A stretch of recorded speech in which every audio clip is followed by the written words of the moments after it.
திருச்செந்தூர் கோவிந்தம்மாள் ஆதித்தனார் மகளிர் கல்லூரியில் 2026-2027 கல்வியாண்டிற்கான மாணவர் சேர்க்கை நடைபெறுகிறது. இன்னும் சற்று நேரத்தில் புதிய தமிழ்நாட்டு அரசுடைய முதல் சட்டமன்ற கூட்டத்தொடர், சரியா சொல்லணும்னா இந்த 17வது சட்டப்பேரவையுடைய முதல் கூட்டத்தொடர் தொடங்குகிறது ஆளுநர் உரையுடன். ஏற்கனவே தொடங்கிடுச்சேன்னு நீங்கள் கேட்குற மைண்ட் வாய்ஸ் கேட்குது. அது எம்எல்ஏக்கள் பதவி ஏற்று இந்த நம்பிக்கை வாக்கெடுப்பை நடத்துறதுக்கு கூடிய கூட்டம். இதுதான் முக்கியமான அலுவல்கள் நிறைந்த முதல் கூட்டத்தொடர். வழக்கமாக ஒரு ஆண்டுடைய முதல் கூட்டத்தொடரோ ஒரு புதிய சட்டமன்றத்துடைய முதல் கூட்டத்தொடரோ ஆளுநர் உரையோடு தொடங்கும். ஏன்னா ஆளுநர் தான் இந்த சட்டமன்றம் அப்படின்னு பார்க்கும்போது அதனுடைய முதல் முக்கிய அங்கம். ஆளுநர் உரையாற்ற இருக்கிறார். ஆளுநர் உரை என்பது அரசாங்கத்துடைய உரை. அது அதனுடைய பாலிசி டைரக்ஷன்ஸை ஆளுநர் உரை மூலமாக தெரிவிக்கும். என்ன திசையில் இந்த அரசு செல்லும் என்பது ஆளுநர் உரையில் தெரியும்.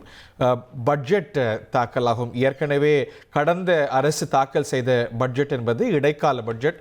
காரணம் அசெம்பிளி புதுசாக அமைய வேண்டிய காரணத்தினால. அதனால் பட்ஜெட்டையும் கூட தாக்கல் செய்ய வேண்டியிருக்கிறது இந்த புதிய சட்டமன்றம் அப்படிங்கிறத பார்க்கின்றோம். இன் ரன் அப் டு திஸ் நிறைய புதிய சட்டமன்ற உறுப்பினர்கள் தேர்வாகி இருக்கிறார்கள். அவங்களுக்கு புத்தாக்க பயிற்சி, அவங்களுக்கான பயிற்சிகள்லாம் நடைபெற்றதை நம்ம பார்த்தோம். இன்றைய ஆளுநர் உரையில் இந்த அரசுடைய பாலிசி டைரக்ஷன்ஸ் எதிர்பார்க்கப்பட்டாலும் ஒரு சர்ச்சை இருக்குமா அப்படிங்கிற கேள்வி எழுந்திருக்கிறது. ஏனென்றால் எது முதல் பாடல், வந்தே மாதர பாடலா இல்லை தமிழ்த்தாய் வாழ்த்தா அப்படிங்கிற ஒரு சர்ச்சை கடந்த சில வாரங்களாக நடந்து வரதை நம்ம பார்க்கின்றோம். புதிய அரசுடைய பதவியேற்பு விழாவிலிருந்து பார்க்கின்றோம். இந்த சர்ச்சை ஆளுநர் வரும்போது இயல்பாகவே வரும். காரணம் என்னவென்றால் இந்த வந்தே மாதரம் பாடல் முழுமையும் ஆளுநர் பங்கேற்கக்கூடிய நிகழ்ச்சிகளில் பாடப்படணும் அப்படிங்கிற மத்திய அரசுடைய வழிகாட்டு நெறிமுறை ஒரு பக்கம். அப்படின்னா தமிழ்நாட்டை சட்டமன்றத்துக்குன்னு ஒரு மரபு இருக்கிறது. தமிழ்த்தாய் வாழ்த்துக்கு தான் இங்கே முதல் முன்னுரிமை அப்படிங்கிறது இங்கே இருக்கக்கூடிய அரசு உட்பட அரசியல் கட்சிகளுடைய எண்ணம். இது எப்படி இந்த அசெம்பிளியில் எதிரொலிக்க போகுது, முதல் அங்கம் எது பெற போகுது அப்படிங்கிறது உற்று கவனிக்கப்படக்கூடிய அம்சமாக இடம்பெறும். காரணம் கடந்த ஆளுநர் இருக்கும்போதே பார்த்துருப்போம். அவர் 2 முறை தேசிய கீதம் அவர் வந்தபோதும் பாடணும்னு சொல்ல தமிழ்நாட்டு சட்டமன்றத்துடைய மரபு அது அல்ல அப்படின்னு கடந்த அரசு நிலைப்பாடு எடுக்க அது ஒரு பாயிண்ட் ஆஃப் ஃப்ரிக்ஷனாகவே கடந்த அரசுக்கும் கடந்த ஆளுநருக்கும் இருந்தது. இந்த நிலைப்பாடுகள் 2 பேருக்கும் வெவ்வேறு நிலைப்பாடு. ஆளுநரை பொறுத்த வரைக்கும் பூர்ண வந்தே மாதரம் முழுமையாக அது 2 முறை பாடப்படணும் அப்படிங்கிறது அவர் எடுக்கக்கூடிய நிலைப்பாடு. அதில் கூட இந்த அரசுக்கு மாற்று பார்வை இல்லை. ஆனால் முதல் முன்னுரிமை என்பது தமிழ்த்தாய் வாழ்த்துக்கு இருக்கணும் அப்படிங்கிற பார்வை இங்கே அரசியல் கட்சிகள் அநேக கட்சிகளுக்கு இருக்கு. இது எப்படி எதிரொலிக்க போகுதுங்கிறத பார்க்கணும். இந்த பரபரப்பான சூழல், எந்த சூழலையும் பரபரப்பான சூழல் நம்மளால் சொல்லிட முடியும்.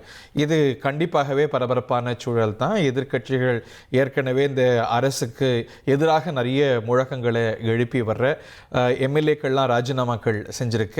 இதெல்லாம் எப்படி எதிரொலிக்க போகுது? எதிர்கட்சி, பிரதான எதிர்கட்சி திராவிட முன்னேற்ற கழகத்துடைய யுக்தி என்ன? இன்னொரு எதிர்கட்சியான அண்ணா திமுக எப்படி நிலைப்பாடு எடுக்க போகுது? இவையெல்லாம் உற்று கவனிக்கப்பட இருக்கிறது. இது புதிய அரசு, நிறைய புதியவர்கள் அமைச்சர்களாக மாண்புமிகுக்களாக உருவாகி இருக்க அவர்களுடைய செயல்பாடும் கூட உன்னிப்பாக கவனிக்கப்படும். நீங்கள் ஃபோர்ட் செயின்ட் ஜார்ஜிலேருந்து காட்சிகளை பார்க்குறீங்க.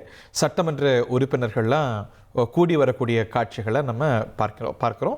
சட்டப்பேரவை நடவடிக்கைகள் நேரலையில் வழங்கப்படும் அப்படின்னு அறிவிக்கப்பட்டிருக்கிறது. எம்எல்ஏக்கள் வர தொடங்கி இருக்கிறாங்க. அலுவல் ஆய்வு குழு கூடி எவ்வளவு நாள் இந்த கூட்டத்தொடர் நடைபெறும் அப்படிங்கிற முடிவையும் எடுக்கப்பட வேண்டியிருக்கிறது. அலுவல் ஆய்வு குழுவில் யார் யாரெல்லாம் இருக்கிறாங்க அப்படிங்கிற அங்கத்துவத்தையும் நம்ம பார்த்தோம். நிறைய விவரங்களோடு பாஸ்கர் இணைந்திருக்கிறார். பாஸ்கர் நெடுங்காலம் தமிழ்நாடு சட்டமன்றத்தை கவர் பண்ணி உங்களுக்கெல்லாம் செய்திகளை வழங்கி வருவார். பாஸ்கர், நீங்கள் விசாரிக்கும் போது ஹைலைட்ஸாக உங்களுக்கு என்னப்படுது? முதல்ல கவனிக்கப்படுவது எப்படி தொடங்கும்? தமிழ்த்தாய் வாழ்த்தோடையா இல்லை வந்தே மாதரம் பாடலோடையா? அதில் ஏதாவது, ஏன்னா அரசுக்கும் ஆளுநருக்கும் இதில் இருவேறு கருத்துக்கள் இருக்கிறது, இருவேறு நிலைப்பாடுகள் இருக்கிறது. ஒரு மிட் ரூட் அட்டைன் பண்ணியிருக்கிறாங்களா?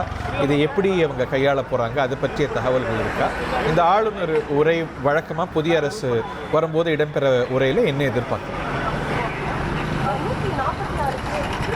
வெற்றிக்கழக தலைமையிலான அரசினுடைய முதல் கூட்டத்தொடர், ஆண்டினுடைய முதல் கூட்டத்தொடர் என்பதால் ஆளுநர் அர்லேக்கர் உரை நிகழ்த்துகிறார்.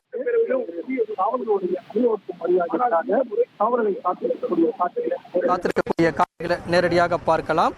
அவர் ஆளுநர் வந்து இந்த நுழைவாயில் 3வது நுழைவாயில் அருகே வருகை அவருக்கு வந்து காவல்துறையுடைய பேண்ட் வாசிகள் மூலங்க அவருக்கு அணிவகுப்பு மரியாதை என்பது கொடுக்கப்படும்.